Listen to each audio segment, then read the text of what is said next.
एक और नई नवेली दुल्हन अपने ससुरालियों के हाथों मौत के मुंह में चली गई। ससुराल वालों ने इतना तशद्दुद किया कि वो लड़की जान की बाजी हार जाती है।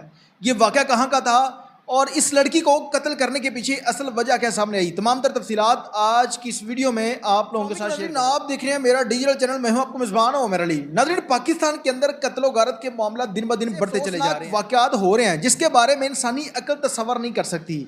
और ऐसा ही अफसोसनाक वाक़या मुल्तान के अंदर पेश आया, जहाँ पर 4 माह कबल एक लड़की की शादी होती है। 2 माह की हामला थी और उसको इतनी खौफनाक मौत दी जाती है कि उसके हाथों में ड्रिल मशीन के साथ सुराख किए गए, उसके हाथ जला दिए गए, उसका चेहरा जला दिया गया और उसके बाद उसकी लाश को अस्पताल के अंदर फेंका जाता है और उसके वालिद को कॉल करके कहा जाता है कि बेटी की तबीयत बहुत ज़्यादा ख़राब है, आप हॉस्पिटल पहुँचे। जब बाप वहाँ पर पहुँचता है, देखता है कि उसकी बेटी मुर्दा हालत में पड़ी हुई है।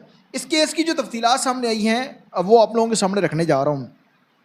मुल्तान का एक इलाका है गुलाम मोहम्मद वाला, वहाँ पर एक रफ़ीक नामी शख्स रहता था। उसकी आसिया नामी लड़की के साथ शादी होती है। अब आसिया का जो रिश्ता था ये उसके वालिद के दोस्त ने करवाया था। जिस तरह अक्सर अगर किसी ने अपनी बेटी की या अपने बेटे की शादी करनी हो तो वो आसपास अपने दोस्तों को, रिश्तेदारों को कहता है कि मैंने अपनी बेटी की या अपने बेटे की शादी करनी है। जुल्फ़कार इसके वालिद का नाम है, जुल्फ़कार बुखारी। इसका दोस्त है, वो आसिया का रिश्ता करवाता है रफ़ीक नामी शख्स के साथ होती है और शादी के 3 दिन बाद इनके घर में लड़ाई झगड़े शुरू हो जाते हैं। उस लड़की के बकौल जो उसने अपनी वालदैन को आकर बताया, उसने कहा कि इस घर के अंदर जो पहले काम करने वाली थी उसको छुट्टी करवा दी। नंद मौजूद थी, वो भी रोब डालती थी कि आपने काम करना है। जब आप बहू बनाकर लेके आए हैं, ये काम वाली लेकर आए हैं, तो वो कहती है कि दोनों, यानी कि काम भी आप करोगी, बहू भी आप ही हैं।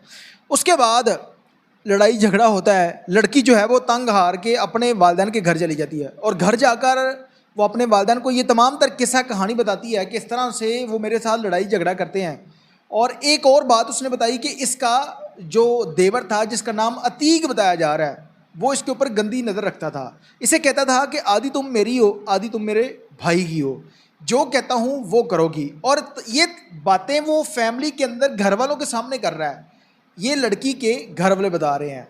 उसके बाद लड़की जो है वो लड़ाई झगड़ा करके अपने वालिदैन के घर चली जाती है। तब तक शादी को 4 माह गुजर गए थे।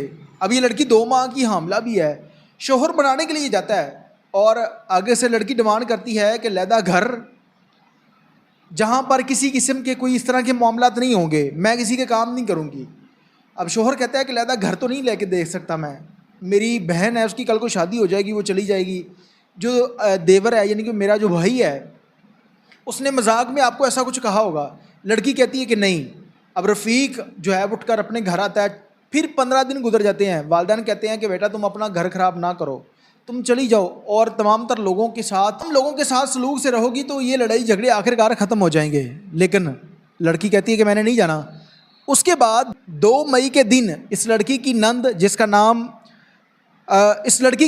नाम शमीम है, और इसका देवर अतीक जुल्फ़कार बुखारी के घर जाते हैं। उन्हें कहते हैं कि हमारी फैमिली में शादी का फंक्शन है, हम इसको लेने आए हैं, अगर ये नहीं जाएगी तो हमारी इंसल्ट होगी। लोग कहेंगे कि अभी नई नई शादी थी तो इनकी दुल्हन जो है वो नाराज़ होकर चली गई है, लड़ाई झगड़े इनके घर में शुरू हो गए हैं। वालिदैन भी बेटी को समझाते हैं कि बेटी तुम चली जाओ। अब ये लोग वहाँ से अपनी भाभी को साथ लेते हैं और अपने घर चल देते हैं।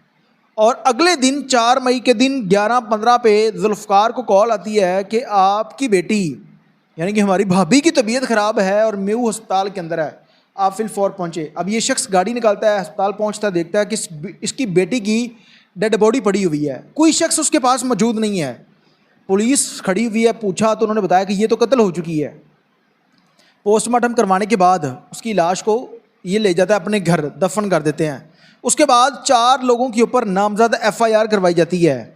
अब जो पुलिस स्टेशन लगता है, ये लगता है ओल्ड कतवाली वाला। 4 बंदों के खिलाफ नामजद FIR करवाई जाती है, जिसमें एक अतीक है जो उसका देवर था, रफ़ीक जो कि उसका शोहर था, शमीम जो कि उसकी जो है वो नंद थी, और एक माई लतीफ़ा उसका नाम है, ये उसकी सास थी। और नामलूम 2 लोगों को रखा जाता है। और FIR होने के बाद उस पर DPO साहब बड़ी सख्ती से नोटिस लेते हैं और 24 घंटों के अंदर इन 4 मुलजमान को गिरफ्तार कर लिया जाता है। ये लड़की 2 माह की हामला थी, यानी कि